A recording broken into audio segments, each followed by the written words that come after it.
Hello my dear students, myself Vidyashri. I am Business Studies lecturer in Alphapur University College, Krishnarajanagar. This is my class 13. The chapter is directing.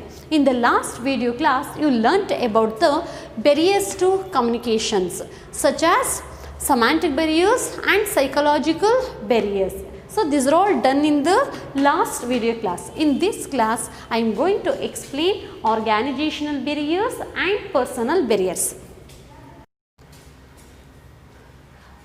Organizational barriers such as organizational policy, rules and regulation, status, complexity in organization structure and organizational facilities. So these factors affecting to the barriers of communications in the organizational barriers. In a personal barriers yavyadu fear of challenge to authority, lack of confidence of superior on his subordinates, unwillingness to communicate and lack of proper incentives. So firstly, let me know about the organizational barriers. So ಒಂದು ಸಂವಹನ ಮಾಡ್ತಾ ಇದ್ದೀವಿ ಅಥವಾ ಒಂದು communicate ಮಾಡ್ತಾ ಇದ್ದೀವಿ ಅಂತ ಹೇಳಿದ್ರೆ ಕೇವಲ ಶಬ್ದಾರ್ಥದ ಅಡಚಣೆಗಳಾಗಿರ್ಬೋದು ಅಥವಾ ಮಾನಸಿಕ ಅಡಚಣೆಗಳು ಮಾತ್ರ ಅಡಚಣೆಗಳನ್ನು ಉಂಟು ಮಾಡುವುದಲ್ಲದೆ ಅದರ ಜೊತೆಗೆ ಕೆಲವೊಂದು ಸಂಘಟನಾತ್ಮಕ ಅಡಚಣೆಗಳು ಕೂಡ ಇರುವಂಥದ್ದು. So the factors relating to the organization structure, authority, responsibility, relationship, rules, regulation may sometimes act as barriers to effective communication. So ಒಂದು ವ್ಯವಹಾರ ಸಂಸ್ಥೆಯ ಅಡಚಣೆಗಳು ಯಾವ್ಯಾವುದು ಅಂತ ಹೇಳಿದ್ರೆ ಆ ಸಂಸ್ಥೆಯ ಆರ್ಗ್ಯಾನೈಜೇಷನ್ ಸ್ಟ್ರಕ್ಚರ್ ಸಂಘಟನಾತ್ಮಕ ರಚನೆಯಾಗಿರ್ಬೋದು, ಆ ಸಂಸ್ಥೆಯಲ್ಲಿ ಇರುವಂತಹ ನೀತಿ ನಿಯಮಗಳಾಗಿರ್ಬೋದು, ಆ ಸಂಸ್ಥೆಯ ಅಧಿಕಾರಗಳಾಗಿರ್ಬೋದು ಅಥವಾ ಜವಾಬ್ದಾರಿಗಳಾಗಿರ್ಬೋದು, ಈ ಫ್ಯಾಕ್ಟರ್ಸ್ಗಳು ಕೂಡ ಕಮ್ಯುನಿಕೇಷನ್ಸ್ನ ಮೇಲೆ ಅಡಚಣೆಗಳನ್ನು ಉಂಟು ಮಾಡುವಂಥದ್ದು. So organizational barriers, factors such as organizational structure, authority, responsibility, then relationship, rules, regulations. So these factors barriers to the effective communications. So let me now one by one of the organizational barriers. Firstly, organizational policy. So ಸಂಸ್ಥೆಯ ನಿಯಮಗಳು, ನೀತಿಗಳು ಅಂತೇಳಿ ಕರೆಯುವಂಥದ್ದು. Policies ಅಂತ ಹೇಳಿದ್ರೆ ನೀತಿಗಳು. So if the organisational policy explicit or implicit is not supportive to the free flow of communication, it may hamper effectiveness of the communications. So ಒಂದು ಸಂಸ್ಥೆಯಲ್ಲಿ ಇರುವಂತಹ ನೀತಿ ನಿಯಮಗಳು ಅವು ಪರೋಕ್ಷ ನೀತಿಗಳಾಗಿರ್ಬೋದು ಅಥವಾ ಪ್ರತ್ಯಕ್ಷ ನೀತಿಗಳಾಗಿರ್ಬೋದು, ಆ ನೀತಿ ನಿಯಮಗಳು ಸಂವಹನವನ್ನು ಫ್ರೀ ಫ್ಲೋ ಆಫ್ ಕಮ್ಯುನಿಕೇಷನ್ಸ್ನ ಮಾಡೋದಕ್ಕೆ ಸಾಧ್ಯ ಆಗದೇ ಇರುವಂಥದ್ದು. So it May ampere effective communication. Ampere ಅಂತ ಹೇಳಿದ್ರೆ ಏನು? ತಡೆಗಟ್ಟುವಂಥದ್ದು. ಸೊ ಅಲ್ಲಿ ಕಮ್ಯುನಿಕೇಷನ್ಸ್ನ ತುಂಬ ಎಫೆಕ್ಟಿವ್ ಆಗಿ ಮಾಡೋದಕ್ಕೆ ಸಾಧ್ಯ ಆಗದೇ ಇರುವಂಥದ್ದು. So free flow of communications ಯಾವುದರಲ್ಲಿರುತ್ತೆ? ಇನ್ಫಾರ್ಮಲ್ ಕಮ್ಯುನಿಕೇಷನ್ಸಲ್ಲಿರುತ್ತೆ. ಸೊ ಅದೇ ಒಂದು ಸಂಸ್ಥೆ ಹೈಲಿ ಸೆಂಟ್ರಲೈಸ್ಡ್ ಆರ್ಗ್ಯಾನೈಜೇಷನ್ಸ್ ಆದರೆ, ಸೆಂಟ್ರಲೈಸ್ಡ್ ಅಂದರೆ ಏನು? ಎಲ್ಲ ಅಧಿಕಾರಗಳು ಅಥವಾ ಎಲ್ಲ ನಿರ್ಧಾರಗಳನ್ನು ತೆಗೆದುಕೊಳ್ಳುವಂಥದ್ದು ಕೇವಲ ಒಬ್ಬ ವ್ಯಕ್ತಿಯಲ್ಲಿ ಸೀಮಿತ ಆಗಿದ್ದರೆ ಅಲ್ಲಿ ಫ್ರೀ ಫ್ಲೋ ಕಮ್ಯುನಿಕೇಷನ್ಸ್ನ ಮಾಡೋದಕ್ಕೆ ಸಾಧ್ಯ ಆಗೋದಿಲ್ಲ. If the organisational policy explicit or implicit is not supportive to free flow communications, it may hamper the effective communication. For example, in an organization with highly centralized pattern, people may not be encouraged to have free flow communications. ಒಂದು ಸಂಸ್ಥೆ highly centralised ಅಂದರೆ ಏನು? ಕೇಂದ್ರೀಕೃತವಾಗಿರುವಂಥದ್ದು. ನೀವು ಕೇಳಿರ್ತೀರ centralised ಮತ್ತು decentralised ಅಂತ ಹೇಳಿದ್ರೆ. So decentralised ಅಂತ ಹೇಳಿದ್ರೆ ಅಲ್ಲಿ ಫ್ರೀ ಫ್ಲೋ ಕಮ್ಯುನಿಕೇಷನ್ ಇರುವಂಥದ್ದು. ಅದೇ ಸೆಂಟ್ರಲೈಸ್ಡ್ ಅಂತ ಹೇಳಿದ್ರೆ ಎಲ್ಲ ಅಧಿಕಾರಗಳಾಗಿರ್ಬೋದು, ಎಲ್ಲ ನಿರ್ಣಯಗಳನ್ನು ತೆಗೆದುಕೊಳ್ಳುವಂಥದ್ದು ಕೇವಲ ಒಬ್ಬ ವ್ಯಕ್ತಿಯಲ್ಲಿ ಸೀಮಿತ ಆಗಿರೋದ್ರಿಂದ ಅಲ್ಲಿ ಯಾವುದೇ ರೀತಿಯ ಯಾವುದೇ ಮಾರ್ಗದಲ್ಲಿ ಕೂಡ ನಾವು ಕಮ್ಯುನಿಕೇಷನ್ಸ್ನ ನಡೆಸೋದಕ್ಕೆ ಸಾಧ್ಯ ಆಗುವಂತೆ ಇಲ್ಲ. ಸೊ ಅವರು ಯಾರ ಜೊತೆ ಕಮ್ಯುನಿಕೇಟ್ ಮಾಡಬೇಕು ಅಂತ ಹೇಳ್ತಾನೋ ಆ ವ್ಯಕ್ತಿಗಳ ಜೊತೆ ಮಾತ್ರ ಕಮ್ಯುನಿಕೇಷನ್ಸ್ನ ಮಾಡುವಂಥದ್ದು. ಸೊ ಹಾಗಾಗಿ ಒಂದು ಸಂಸ್ಥೆಯ ನೀತಿಗಳು ಅವು ಪರೋಕ್ಷವಾಗಿ ಆಗಿರ್ಬೋದು ಅಥವಾ ಪ್ರತ್ಯಕ್ಷವಾಗಿ ಆಗಿರ್ಬೋದು ಫ್ರೀಯಾಗಿ ಕಮ್ಯುನಿಕೇಟ್ ಮಾಡೋದಕ್ಕೆ ಆಗೋದಿಲ್ಲ. So for example, if the organisations have highly centralised pattern, it may not be encouraged to the free flow of communication. Next, rules and regulation. Rules and regulations ಅಂದರೆ ಏನು? ನಿಯಮಗಳು, ಒಂದು ಸಂಸ್ಥೆಯಲ್ಲಿ ಇರುವಂತಹ ನೀತಿ ನಿಯಮಗಳಾಗಿರ್ಬೋದು, ಸೊ ನಿಯಮ ನಿಬಂಧನೆಗಳಾಗಿರ್ಬೋದು. So according to this there is some rigid rules and regulations or rules and procedures may be hurdle to the communications. Similarly, communications through prescribed channel may result in delays. So ಒಂದು ಸಂಸ್ಥೆಯಲ್ಲಿ ಇರುವಂತಹ ಕಠಿಣವಾದಂತಹ ನೀತಿ ನಿಯಮಗಳಾಗಿರ್ಬೋದು ಅಥವಾ ನಿಬಂಧನೆಗಳಾಗಿರ್ಬೋದು ಅವು ಸಂವಹನದಲ್ಲಿ ಅಡಚಣೆಗಳನ್ನು ಮಾಡುವಂಥದ್ದು. So ಇಲ್ಲಿ ಒಂದು ಕೆಲವೊಂದು ಫಾರ್ಮಲ್ ಲೈನ್ ಕಮ್ಯುನಿಕೇಷನ್ಸ್ನ ಯೂಸ್ ಮಾಡುವಂಥದ್ದು. ಸೊ ಒಂದು ಸಂಸ್ಥೆಯಲ್ಲಿ ಈ ವ್ಯಕ್ತಿಯ ಜೊತೆನೇ ಕಮ್ಯುನಿಕೇಟ್ ಮಾಡಬೇಕು ಅಂತ ಹೇಳಿದರೆ ಆ ವ್ಯಕ್ತಿಯ ಜೊತೆನೇ ಕಮ್ಯುನಿಕೇಷನ್ಸ್ನ ಮಾಡುವಂಥದ್ದು. ಆ ಸಂಸ್ಥೆಯಲ್ಲಿ ಇರುವಂತಹ ಕಠಿಣವಾದಂತಹ ನೀತಿ ನಿಯಮಗಳು ನಿಬಂಧನೆಗಳು ಇವುಗಳು ಕೂಡ ಸಂವಹನವನ್ನು ಮಾಡೋದಕ್ಕೆ ಅಡಚಣೆಯನ್ನು ಉಂಟು ಮಾಡುವಂಥದ್ದು. Some rigid rules regulations procedures may be hurdle ಅಂತ ಹೇಳಿದ್ರೆ ಅಡಚಣೆ, hurdle to the communication. Similarly communications through prescribed channel may results in delays. So ಇಲ್ಲಿ ಕೆಲವೊಂದು ಸೂಚಿತವಾಗಿರುವಂತಹ ಮಾರ್ಗದರ್ಶನಗಳು ಇರುತ್ತೆ. ಸೊ ಆ ಮಾರ್ಗದರ್ಶನದ ಮೂಲಕವೇ ಅಥವಾ ಮಾರ್ಗಸೂಚಿಗಳು ಇರುವಂಥದ್ದು.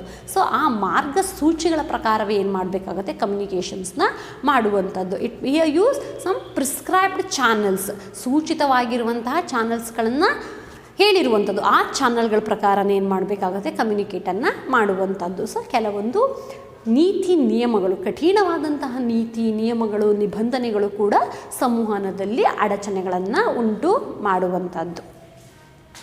Next, status.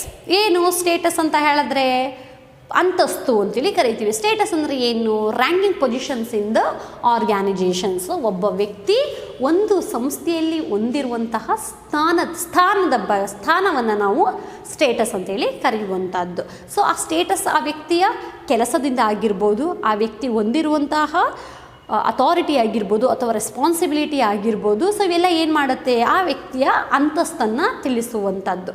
So job indicates status of the person. So status means ranking position in the organisations. ಒಬ್ಬ ವ್ಯಕ್ತಿ ಒಂದು ಸಂಸ್ಥೆಯಲ್ಲಿ ಹೊಂದಿರುವಂತಹ ಸ್ಥಾನವನ್ನು ಅಂತಸ್ತು ಅಂತೇಳಿ ಕರೆಯುವಂಥದ್ದು. ಆ ವ್ಯಕ್ತಿ ಹೊಂದಿರುವಂತಹ ಕೆಲಸ ಆಗಿರ್ಬೋದು, ಆ ವ್ಯಕ್ತಿ ಹೊಂದಿರುವಂತಹ ಜವಾಬ್ದಾರಿ ಆಗಿರ್ಬೋದು, ಆ ವ್ಯಕ್ತಿ ಹೊಂದಿರುವಂತಹ ಅಧಿಕಾರಗಳು ಏನು ಮಾಡುತ್ತೆ? ಆ ವ್ಯಕ್ತಿಯ ಅಂತಸ್ತನ್ನು ಸ್ಟೇಟಸನ್ನು ತಿಳಿಸುವಂಥದ್ದು. ಸೊ ಹಾಗಾದರೆ ಇಲ್ಲಿ ಸ್ಟೇಟಸ್ ಯಾವ ರೀತಿ ಕಮ್ಯುನಿಕೇಷನ್ಸ್ಗೆ ಬೆರಿಯರ್ಸ್ ಆಗುತ್ತೆ?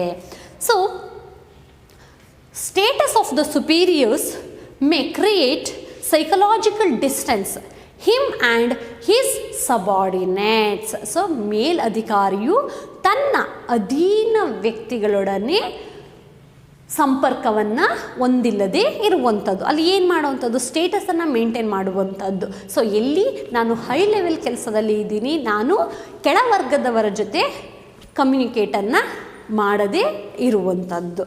So status of the superiors may be creates psychological distance him and his subordinates. So ಅಂತಸ್ತು ಎಂಬುದು ಈ ಒಬ್ಬ ಮೇಲಧಿಕಾರಿಯು ತನ್ನ ಅಧೀನ ಅಧಿಕಾರಿಗಳಿಗೆ ಮುಕ್ತವಾಗಿ ಭಾವನೆಗಳನ್ನು ಹಂಚಿಕೆ ಮಾಡೋದಕ್ಕೆ, ಭಾವನೆಗಳನ್ನು ಶೇರ್ ಮಾಡ್ಕೊಳ್ಳೋದಕ್ಕೆ ಅವಕಾಶವನ್ನು ನೀಡದೇ ಇರುವುದರಿಂದ ಏನಾಗ್ಬೋದು? ಕಮ್ಯುನಿಕೇಷನ್ಸ್ಗೆ ತೊಂದರೆಯನ್ನು ಉಂಟಾಗಬಹುದು. ಸೊ ಎ ಸುಪೀರಿಯರ್ಸ್ ಅಥವಾ A status conscious managers also may not allow his subordinates to express their feelings freely. So ಒಬ್ಬ ವ್ಯಕ್ತಿ, ಒಬ್ಬ ಸಬಾರ್ಡಿನೇಟ್ಸ್ ಅಥವಾ ಕೆಳ ವ್ಯಕ್ತಿ, ಅಧೀನದಲ್ಲಿರುವಂಥ ವ್ಯಕ್ತಿ ತನ್ನ ಭಾವನೆಗಳನ್ನು ಹಂಚಿಕೆ ಮಾಡೋದಕ್ಕೆ ಮುಕ್ತವಾದಂತಹ ಯಾವುದೇ ರೀತಿಯ ಅವಕಾಶಗಳನ್ನು ನೀಡದೇ ಇರುವಂಥದ್ದು. ಯಾರು? A managers are a superiors. So a status of a superiors may create psychological distance him and his subordinates. So ಒಂದು ಸಂಸ್ಥೆಯಲ್ಲಿ ಕೆಲಸವನ್ನು ನಿರ್ವಹಿಸುವಂತಹ ನಿರ್ವಾಹಕನು ಅಥವಾ ಮ್ಯಾನೇಜರ್ಸ್ ಅಥವಾ ವ್ಯವಸ್ಥಾಪಕನು ತನ್ನ ಅಧೀನ ವ್ಯಕ್ತಿಗಳ ಭಾವನೆಗಳನ್ನು ಮುಕ್ತವಾಗಿ ಹಂಚಿಕೊಳ್ಳೋದಕ್ಕೆ ಅವಕಾಶವನ್ನು ಕೊಡದೇ ಇರುವಂಥದ್ದು. ನೆಕ್ಸ್ಟ್, ಕಾಂಪ್ಲೆಕ್ಸಿಟಿ ಇನ್ ಆರ್ಗ್ಯಾನೈಸೇಷನ್ ಸ್ಟ್ರಕ್ಚರ್ಸ್. ಸೊ ಏನು ಕಾಂಪ್ಲೆಕ್ಸಿಟಿ ಇನ್ ಆರ್ಗ್ಯಾನೈಸೇಷನ್ ಸ್ಟ್ರಕ್ಚರ್ಸ್ ಅಂತ ಹೇಳಿದ್ರೆ ಸಂಘಟನಾ ರಚನೆಯ ಸಂಕೀರ್ಣತೆ. ಒಂದು ಸಂಸ್ಥೆಯ ಮೇಲೆ ಸಂಸ್ಥೆಯಲ್ಲಿ ಹಲವಾರು ಹಂತಗಳಿರುತ್ತೆ. ಸೊ ಟಾಪ್ ಲೆವೆಲ್ ಆಗಿರ್ಬೋದು, ಮಿಡಲ್ ಲೆವೆಲ್ ಆಗಿರ್ಬೋದು, ಅಥವಾ ಆಪರೇಷನಲ್ ಆರ್ ಸೂಪರ್ವೈಸರಿ ಲೆವೆಲ್ಸ್ಗಳಾಗಿರ್ಬೋದು. ಸೊ ಹಲವಾರು ಒಂದು ಸಂಸ್ಥೆಯು ಹಲವಾರು ಹಂತಗಳನ್ನು ಒಳಗೊಂಡಿರೋದ್ರಿಂದ ಏನಾಗುತ್ತೆ, ಕಮ್ಯುನಿಕೇಷನ್ಸ್ ಗೆಟ್ ಡಿಲೇಸ್. ಸೊ ಒಂದು ಹಂತದಿಂದ ಇನ್ನೊಂದು ಹಂತಕ್ಕೆ ಹೋಗಬೇಕು ಅಂತ ಹೇಳಿದ್ರೆ ಏನಾಗುತ್ತೆ, communication take some times.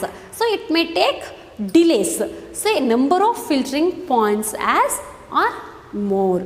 So in the organization where there are number of managerial levels such as top level, middle level or supervisory levels, the communications may get delays. ಒಂದು ವ್ಯವಹಾರ ಸಂಸ್ಥೆಯು ಹಲವಾರು ಹಂತಗಳನ್ನು ಒಳಗೊಂಡಿರೋದ್ರಿಂದ ಸಂವಹನವು ಒಂದು ಹಂತದಿಂದ ಮತ್ತೊಂದು ಹಂತಕ್ಕೆ ಕಮ್ಯುನಿಕೇಷನ್ ಆಗಬೇಕು ಅಂತ ಹೇಳಿದ್ರೆ it may take some times.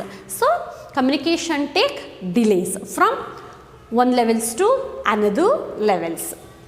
Last, organisational facilities. ಏನು ಆರ್ಗ್ಯಾನೈಜೇಷನಲ್ ಫೆಸಿಲಿಟೀಸ್ ಅಂತ ಹೇಳಿದ್ರೆ ಕೆಲವೊಂದು ಸಂಘಟನಾತ್ಮಕ ಸೌಕರ್ಯಗಳು. ಸೊ ಯಾವಾಗ ಒಂದು ವ್ಯವಹಾರ ಸಂಸ್ಥೆಯು ಸಂವಹನ ನಡೆಸೋದಕ್ಕೆ ಬೇಕಾಗಿರುವಂಥ ಸೌಲಭ್ಯಗಳನ್ನು ಒದಗಿಸಿಕೊಡೋದಿಲ್ಲವೋ ಅಂಥ ಸಮಯದಲ್ಲಿ ಏನಾಗುತ್ತೆ, ಕಮ್ಯುನಿಕೇಷನ್ಸ್ ಮಾಡೋದಕ್ಕೆ ಅಡಚಣೆಗಳು ಉಂಟಾಗುವಂಥದ್ದು. ಸೊ ಆಯಾ ಫೆಸಿಲಿಟೀಸ್ಗಳು ಯಾವ್ಯಾವ ಫೆಸಿಲಿಟೀಸ್ಗಳನ್ನ ಪ್ರೊವೈಡ್ ಮಾಡಿದಾಗ ಮಾತ್ರ ಕಮ್ಯುನಿಕೇಷನ್ಸ್ ಆಗೋದಕ್ಕೆ ಸಾಧ್ಯ ಆಗುವಂಥದ್ದು. Such as facilities like frequently meetings ಆಗಿರ್ಬೋದು, ಸಜೆಷನ್ ಬಾಕ್ಸ್ಗಳಾಗಿರ್ಬೋದು, ಅಥವಾ ಕಂಪ್ಲೇಂಟ್ ಬಾಕ್ಸ್ ಆಗಿರ್ಬೋದು, ಸೋಷಿಯಲ್ ಆ್ಯಂಡ್ ಕಲ್ಚರಲ್ ಗ್ಯಾದರಿಂಗ್ ಆಗಿರ್ಬೋದು, transparency in operations. So when the organisation do not provide these facilities in the time, hurdle of the communications or hamper of the communications. So ಒಂದು ವ್ಯವಹಾರ ಸಂಸ್ಥೆಯು ಸಂವಹನವನ್ನು ನಡೆಸೋದಕ್ಕೆ ಬೇಕಾಗಿರುವಂಥ ಸೌಲಭ್ಯಗಳನ್ನು ಒದಗಿಸದೇ ಇದ್ದಾಗ ಏನಾಗುತ್ತೆ, ಕಮ್ಯುನಿಕೇಷನ್ಸ್ದಲ್ಲಿ ಅಡಚಣೆಗಳು ಉಂಟಾಗುವಂಥದ್ದು. ಸೊ ಹಾಗಾದರೆ ಆಯಾ ಸೌಲಭ್ಯಗಳು ಯಾವ್ಯಾವುದು ಅಂತ ಹೇಳಿದ್ರೆ, ಫಸ್ಟ್ಲಿ ಫ್ರೀಕ್ವೆಂಟ್ಲಿ ಮೀಟಿಂಗ್. ಸೊ ಹಾಗಾಗಿ ಮೀಟಿಂಗ್ಗಳನ್ನು ಮಾಡುವಂಥದ್ದು. ಸಜೆಷನ್ ಬಾಕ್ಸ್, ಸಲಹಾ ಪೆಟ್ಟಿಗೆಗಳಾಗಿರ್ಬೋದು. ಕಂಪ್ಲೇಂಟ್ ಬಾಕ್ಸ್, ಸೊ ದೂರುಗಳನ್ನು ಸಲ್ಲಿಸುವಂತಹ ಪೆಟ್ಟಿಗೆಗಳಾಗಿರ್ಬೋದು. ಅಥವಾ social and cultural gathering, so ಯಾವುದೇ ರೀತಿಯ ಸಮಾರಂಭಗಳಾಗಿರ್ಬೋದು. ಸೊ ಅದು ಸಾಮಾಜಿಕ ಸಮಾರಂಭ ಆಗಿರ್ಬೋದು ಅಥವಾ ಸಾಂಸ್ಕೃತಿಕ ಸಮಾರಂಭಗಳನ್ನು ಮಾಡದೇ ಇರುವಾಗ, ಅಥವಾ ಟ್ರಾನ್ಸ್ಪರೆನ್ಸಿ ಇನ್ ಆಪರೇಷನ್ಸು, ಏನು ವ್ಯವಹಾರದ ಮಾಹಿತಿಗಳನ್ನು ಸರಿಯಾಗಿ ತಿಳಿಸದೇ ಇದ್ದಾಗ ಏನಾಗುತ್ತೆ, ಕಮ್ಯುನಿಕೇಷನ್ಸಲ್ಲಿ ಬೆರಿಯರ್ಸ್ಗಳು ಉಂಟಾಗುವಂಥದ್ದು. So if facilities for smooth, clear and timely communications are not provided, communications may be hampered. Facilities like frequently meeting, suggestion box, complaint box, social and cultural gathering and transparency in informations these facilities are encourage the free flow of communications. When the lack of these facilities may be creates communication problems. So ಯಾವಾಗ ಒಂದು ವ್ಯವಹಾರ ಸಂಸ್ಥೆ ಸ್ಮೂತಾಗಿ, clear ಆಗಿ ಅಥವಾ timely ಆಗಿ communications ಆಗಬೇಕು ಅಂತ ಹೇಳಿದ್ರೆ ಇದಿಷ್ಟು ಫೆಸಿಲಿಟೀಸ್ ಬೇಕೇ ಬೇಕು. ಫ್ರೀ ಫ್ಲೋ ಕಮ್ಯುನಿಕೇಷನ್ಸ್ ಆಗೋದಕ್ಕೆ these are some facilities is necessary. When these facilities are lacked, it may arise communication problems. So these are some important barriers of the organizational barriers. First point ಏನು ಹೇಳುತ್ತೆ, organizational policy. If the organizational policy explicates or implicates, it's mean effect on the free flow of communications. If the organizations have highly centralized pattern, there is a problem of free flow of communication. In the rules and regulations, some rigid rules and regulations effect on the amper of the communications. In a status, the status of the superiors may create psychological distance him and his subordinates. Here the superiors does not allow the subordinates views and feelings in freely transfer in freely. In a complexity in organization structures, the organizations may have different levels such as top level, middle level and operational or supervisory levels. So in that time the communications take some delay from one levels to another levels. In the organizational facilities, so when the organizations do not provided such facilities, some facilities such as frequently meeting, then suggestion box, complaint box, social and cultural gathering and transparency in operation or informations. So these facilities will encouraging the free flow of communications. When these facilities are lax, it may arise communication problems. Next, personal barriers ಅಂದರೆ ಏನು? ವೈಯಕ್ತಿಕ ಅಡಚಣೆಗಳು ಅಂತೇಳಿ ಕರೆಯುವಂಥದ್ದು. So ವೈಯಕ್ತಿಕ ಅಂತ ಹೇಳಿದ್ರೆ ಏನು? ಇಬ್ಬರು ವ್ಯಕ್ತಿಗಳ ನಡುವೆ, ಇಬ್ಬರು ವ್ಯಕ್ತಿಗಳು ಯಾರ್ಯಾರಾಗಿರ್ತಾರೆ? ಒಬ್ಬ ಸೆಂಡರ್ ಆಗಿರ್ತಾನೆ, ಇನ್ನೊಬ್ಬ ರಿಸೀವರ್ ಆಗಿರುವಂಥದ್ದು. So personal barriers, the personal factors of the both, senders and receivers may exert influence of the effective communication. So ವೈಯಕ್ತಿಕ ಅಡಚಣೆಗಳು ಅಂತ ಹೇಳಿದ್ರೆ ರವಾನೆದಾರ ಮತ್ತು ಸ್ವೀಕೃತ ಇಬ್ಬರ ನಡುವೆ ವೈಯಕ್ತಿಕ ಅಂಶಗಳು ಸಂವಹನದ ಮೇಲೆ ಪ್ರಭಾವವನ್ನು ಬೀರುವಂಥದ್ದು. ಸೊ ಇಬ್ಬರ ವ್ಯಕ್ತಿಗಳ ವೈಯಕ್ತಿಕ ವಿಷಯಗಳ ಏನಾಗ್ಬೋದು? ಅಡಚಣೆಗಳು ಉಂಟಾಗಿರುವಂಥದ್ದು ಇಬ್ಬರು ವ್ಯಕ್ತಿಗಳು. ಸೊ ಅದು ಸೆಂಡರ್ ಆಗಿರ್ಬೋದು ಅಥವಾ ರಿಸೀವರ್. ಸೊ ಇವರಿಬ್ಬರ ನಡುವೆ ಆಗುವಂತಹ ಒಂದು ಕಮ್ಯುನಿಕೇಷನ್ಸ್ ಬೆರಿಯರ್ಸ್ನ ನಾವು ಪರ್ಸನಲ್ ಬೆರಿಯರ್ಸ್ ಅಂತ ಹೇಳಿ ಕರೆಯುವಂಥದ್ದು. If the personal factors of the both senders and receivers may exert influence of the effective communications. exert ಅಂತ ಹೇಳಿದ್ರೆ ವರ್ತಿಸುವಂಥದ್ದು. ಸೊ ಇಬ್ಬರ ನಡವಳಿಕೆಯಲ್ಲಿ ಬದಲಾವಣೆಗಳು ಇರುವಂಥದ್ದು. ಸೊ ಅಥವಾ ಇಬ್ಬರ ವ್ಯಕ್ತಿಗಳಲ್ಲಿ ಇಂಟ್ರೆಸ್ಟ್ ಇಲ್ಲದೆ ಇರುವಂಥದ್ದು, ಅಥವಾ ಒಬ್ಬ ವ್ಯಕ್ತಿ ಇನ್ನೊಬ್ಬ ವ್ಯಕ್ತಿಯ ಮೇಲೆ ನಂಬಿಕೆ ಇಲ್ಲದೇ ಇರುವಂಥದ್ದು. So these are some factors affecting to the personal barriers between the senders and the receivers. So such as fear of challenge to authority, lack of confidence of superior on his subordinates, unwillingness to communicate, lack of proper incentives. Let me now one by one. Fears of challenge to the authority. If a superior perceives that particular communications may adversely affect his authority, she or he may withhold or suppress such informations. So ಯಾವಾಗ ಸಂಸ್ಥೆಯ manager, ನಿರ್ವಾಹಕ ಅಥವಾ ವ್ಯವಸ್ಥಾಪಕನು ತನ್ನ ಅಧಿಕಾರಕ್ಕೆ ಧಕ್ಕೆ ಬರುವಂತಹ ವಿಷಯಗಳನ್ನು ರವಾನಿಸೋದಕ್ಕೆ ಇಷ್ಟವನ್ನು ಪಡದೇ ಇರುವಂಥದ್ದು. ಸೊ ತನ್ನ ಅಧಿಕಾರಕ್ಕೆ ತೊಂದರೆ ಉಂಟಾಗುತ್ತೆ ಈ ವಿಷಯವನ್ನು ತಿಳಿಸೋದ್ರಿಂದ ಅಂತ ಹೇಳಿದ್ರೆ ಏನು ಮಾಡ್ತಾನೆ? ಆ ವಿಷಯವನ್ನು ಅವನು ವಿತ್ ಹೋಲ್ಡ್, ತನ್ನಲ್ಲಿಯೇ ಹಿಡಿದುಕೊಳ್ಳುವಂಥದ್ದು. ಆ ವಿಷಯಗಳನ್ನು ರವಾನೆದಾರನು ಸ್ವೀಕೃತನಿಗೆ ತಿಳಿಸದೇ ಇರುವಂಥದ್ದು. So these communications are affecting to the authority, challenge to the authority. So ಒಬ್ಬ ಸಂಸ್ಥೆಯ ನಿರ್ವಾಹಕನು ಅಥವಾ ವ್ಯವಸ್ಥಾಪಕನು ತನ್ನ ಅಧಿಕಾರಕ್ಕೆ ಧಕ್ಕೆ ಅಥವಾ ತೊಂದರೆ ಉಂಟಾಗುವಂತಹ ವಿಷಯಗಳನ್ನು ಅಥವಾ ಮಾಹಿತಿಗಳನ್ನು ಅವನು ಏನು ಮಾಡ್ತಾನೆ? ಅಧೀನ ವ್ಯಕ್ತಿಗಳಿಗೆ ತಿಳಿಸಲು ಇಚ್ಛಿಸುವುದಿಲ್ಲ. ಸೊ ಅಲ್ಲಿ ಏನಾಗುತ್ತೆ? ಕಮ್ಯುನಿಕೇಷನ್ಸ್ ಅನ್ನೋದು ಅಡಚಣೆಗಳು ಉಂಟಾಗುವಂಥದ್ದು. So if a superior perceives that a particular communications may adversely affect his authority, he or she may withhold the information ತನ್ನಲ್ಲಿಯೇ ಉಳಿಸಿಕೊಳ್ಳುವಂಥದ್ದು. ಈಗ ಯಾವುದೇ ಒಬ್ಬ ವ್ಯಕ್ತಿ ಆಗಲಿ, ಸೊ ನಾನು ಈ ವಿಷಯವನ್ನು ಹೇಳೋದ್ರಿಂದ ನನ್ನ ಅಧಿಕಾರಕ್ಕೆ ತೊಂದರೆ ಉಂಟಾಗುತ್ತೆ ಅಂತ ಗೊತ್ತಿದ್ರೂ ಕೂಡ ಆ ವಿಷಯವನ್ನು ಅವನು ರವಾನೆ ಮಾಡೋದಕ್ಕೆ ಇಷ್ಟಪಡದೇ ಇರುವಂಥದ್ದು. Next, lack of confidence of superior on his subordinates. So ಒಬ್ಬ ಸಂಸ್ಥೆಯ ನಿರ್ವಾಹಕನಿಗೆ ತನ್ನ ಅಧೀನ ವ್ಯಕ್ತಿಗಳ ಮೇಲೆ ವಿಶ್ವಾಸ ಇಲ್ಲದೆ ಇರುವಂಥದ್ದು. ಸೊ ಈ ಪಾಯಿಂಟ್ಸ್ ಏನು ಹೇಳುತ್ತೆ ಅಂತ ಹೇಳಿದ್ರೆ, if the superior do not have confidence on his subordinates, they may not seek there opinions. So ಯಾವಾಗ ಒಂದು ಸಂಸ್ಥೆಯ ನಿರ್ವಾಹಕನಿಗೆ ಅಥವಾ ಒಬ್ಬ ಮ್ಯಾನೇಜರ್ಸ್ಗೆ ತನ್ನ ಅಧೀನ ವ್ಯಕ್ತಿಗಳ ಮೇಲೆ ವಿಶ್ವಾಸ ಇಲ್ಲದೆ ಹೋದಾಗ ಅವರ ಒಂದು ವ್ಯೂಸ್, ಅಭಿಪ್ರಾಯಗಳನ್ನು, ಒಪಿನಿಯನ್ಸ್ಗಳನ್ನು ಕೇಳೋದಕ್ಕೆ ಅವನು ಇಷ್ಟವನ್ನು ಪಡದೇ ಇರುವಂಥದ್ದು. So if the superiors do not have confidence on his subordinates, in that time the subordinates cannot express their opinion with the superiors.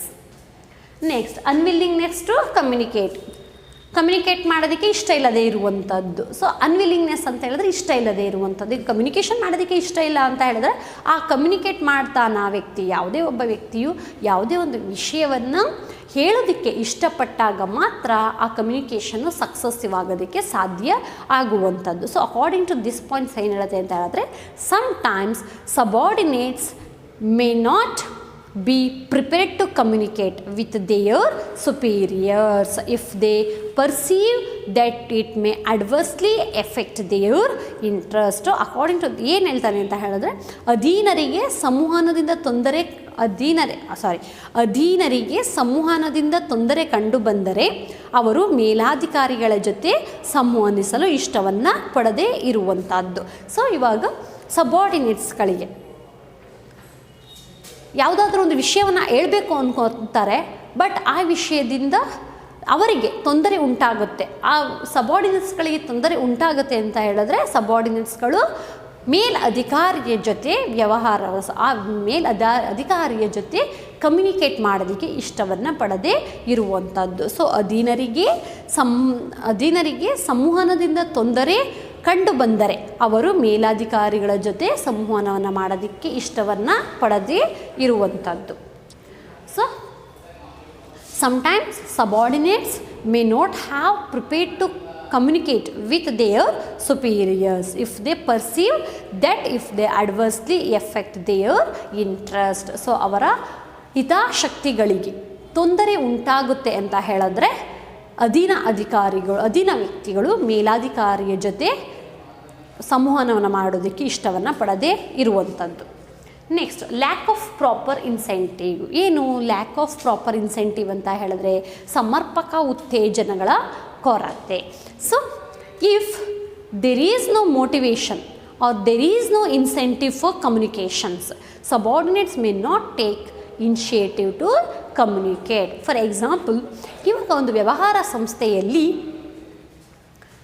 ಸಬಾರ್ಡಿನೇಟ್ಸ್ಗಳು ಏನಾದರೂ ಒಂದು ಸಲಹೆಗಳನ್ನು ನೀಡಿದರೆ ಅಥವಾ ಯಾವುದಾದರೂ ಒಂದು ಮಾಹಿತಿಗಳನ್ನು ಹೇಳಿದ್ರೆ ಆ ವ್ಯಕ್ತಿಗಳಿಗೆ ಏನು ಮಾಡಬೇಕು, ಸುಪೀರಿಯರ್ಸು ಕೆಲವೊಂದು ಇನ್ಸೆಂಟಿವ್ಸ್ನ ಕೊಡೋದಾಗಿರ್ಬೋದು, ಆ ವ್ಯಕ್ತಿಗಳಿಗೆ ಮೋಟಿವೇಶನ್ಸ್ನ ಮಾಡುವಂಥ ಕಾರ್ಯಗಳನ್ನು ಮಾಡ್ಬೋದು. ಯಾವಾಗ ಸಬಾರ್ಡಿನೇಟ್ಸ್ಗಳು ಮಾಹಿತಿಗಳನ್ನು ನೀಡಿದಾಗ ಅಥವಾ ಅವರ ಒಪಿನಿಯನ್ಗಳನ್ನ ಹಂಚಿಕೆ ಮಾಡಿದಾಗ ಒಂದು ವ್ಯವಹಾರ ಸಂಸ್ಥೆ ಅಥವಾ ಒಬ್ಬ ಸುಪೀರಿಯರು ಅವರಿಗೆ ಬೇಕಾಗಿರುವಂತಹ ಸಮರ್ಪಕವಾಗಿರುವಂತಹ ಪ್ರೋತ್ಸಾಹವನ್ನು ಅಥವಾ ಪ್ರೋತ್ಸಾಹ ಧನವನ್ನು ನೀಡದೇ ಇದ್ದಾಗ ಆ ವ್ಯಕ್ತಿಗಳೇನು ಮಾಡ್ತಾರೆ, ಕಮ್ಯುನಿಕೇಟ್ ಮಾಡೋದಕ್ಕೆ ಇಷ್ಟವನ್ನು ಪಡದೇ ಇರುವಂಥದ್ದು. If there is no motivation or incentives for communication, subordinates may not take initiative to communicates. ಅವರು ಏನೇ ಕೆಲಸವನ್ನು ಮಾಡಿದರೂ ಮೋಟಿವೇಶನ್ ಸಿಗ್ತಾ ಇಲ್ಲ ಅಥವಾ ಪ್ರೋತ್ಸಾಹಧನ ಸಿಗ್ತಾ ಇಲ್ಲ ಅಂತ ಹೇಳಿದ್ರೆ ಆ ವ್ಯಕ್ತಿಗಳು ಕಮ್ಯುನಿಕೇಟ್ ಮಾಡೋದಕ್ಕೆ ಇಷ್ಟವನ್ನು ಪಡದೇ ಇರುವಂಥದ್ದು.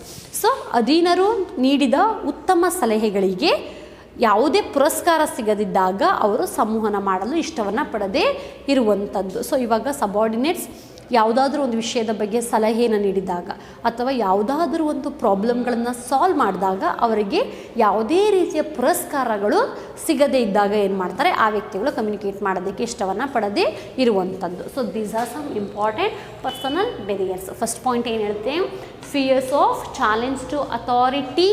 ಸೊ ಯಾವಾಗ ಮೇಲಧಿಕಾರಿಗೆ ತನ್ನ ಅಧಿಕಾರಕ್ಕೆ ಧಕ್ಕೆಯನ್ನು ತರುವಂತಹ ವಿಷಯಗಳನ್ನು, ಮಾಹಿತಿಗಳನ್ನು ರವಾನಿಸೋದಕ್ಕೆ ಇಷ್ಟವನ್ನು ಪಡೋದಿಲ್ಲ. ಯಾರಿಗೆ? ಅಧೀನ ವ್ಯಕ್ತಿಗಳಿಗೆ. ಇನ್ನು lack of confidence of superiors on his subordinates. ಯಾವಾಗ ಒಬ್ಬ ಸುಪೀರಿಯರ್ ಮೇಲಧಿಕಾರಿ ತನ್ನ ಕೆಳ ಅಧಿಕಾರಿಯ ಮೇಲೆ ವಿಶ್ವಾಸವನ್ನು ಹೊಂದಿರೋದಿಲ್ವೋ ಅಂತಹ ಸಮಯದಲ್ಲಿ ಸುಪೀರಿಯರ್ ಯಾವುದೇ ರೀತಿಯ ವಿಷಯಗಳನ್ನು ಹಂಚಿಕೆಯನ್ನು ಮಾಡೋದಿಲ್ಲ. ಇನ್ನು ಅನ್ವಿಲ್ಲಿಂಗ್ನೆಸ್ ಟು ಕಮ್ಯುನಿಕೇಟ್ ಮಾಡೋದಕ್ಕೆ ಇಷ್ಟ ಇಲ್ಲದೇ ಇರುವಂಥದ್ದು. ಸೊ ಅಧೀನ ವ್ಯಕ್ತಿಗಳು ಮೇಲಧಿಕಾರಿಯ ಜೊತೆ ಕಮ್ಯುನಿಕೇಷನ್ಸ್ನ ಮಾಡದೇ ಇರುವಂಥದ್ದು. ಯಾವಾಗ ಅಂತ ಹೇಳಿದ್ರೆ, ಯಾವಾಗ ಕೆಲವೊಂದು ಅಧೀನ ಅಧಿಕಾರಿಗಳ ಹಿತಾಸಕ್ತಿಗಳಿಗೆ ಧಕ್ಕೆಯನ್ನು ತರುವಂತಹ ಅಥವಾ ತೊಂದರೆಯನ್ನು ತರುವಂತಹ ವಿಷಯಗಳನ್ನು ಕಮ್ಯುನಿಕೇಟ್ ಮಾಡೋದಕ್ಕೆ ಆ ವ್ಯಕ್ತಿಗಳಿಗೆ ಇಷ್ಟ ಇಲ್ಲದೇ ಇರುವಂಥದ್ದು. ಇನ್ನು lack of proper incentive. So ಅಧೀನ ವ್ಯಕ್ತಿಗಳು ಉತ್ತಮ ಸಲಹೆಗಳನ್ನು ನೀಡಿದಾಗ ಅಥವಾ ಒಂದು ಸಮಸ್ಯೆಗೆ ಪರಿಹಾರವನ್ನು ನೀಡಿದಾಗ ಅವರಿಗೆ ಸರಿಯಾದ ಪುರಸ್ಕಾರ ಸಿಗಲಿಲ್ಲ ಅಂತ ಆದರೆ ಆ ವ್ಯಕ್ತಿಗಳು ಸಂವಹನವನ್ನು ನಡೆಸೋದಕ್ಕೆ ಸಾಧ್ಯ ಆಗೋದಿಲ್ಲ. If there is no motivate or incentive for communication, subordinates may not take initiative to communicate. So these are some very important of barriers of the communication. So ಇದಿಷ್ಟು ಸಂವಹನದಲ್ಲಿ ಇರುವಂತಹ ಅಡಚಣೆಗಳು. ಸೊ ಸೆಮ್ಯಾಂಟಿಕ್ ಬೆರಿಯರ್ಸ್ ಆಗಿರ್ಬೋದು, ಸೈಕಲಾಜಿಕಲ್ ಬೆರಿಯರ್ಸ್ ಆಗಿರ್ಬೋದು, ಆರ್ಗ್ಯಾನೈಸೇಷನಲ್ ಬೆರಿಯರ್ಸ್ ಆಗಿರ್ಬೋದು, personal ಬೆರಿಯರ್ಸ್ ಆಗಿರ್ಬೋದು. So semantic ಬೆರಿಯರ್ಸ್ ಅಂತ ಏನು?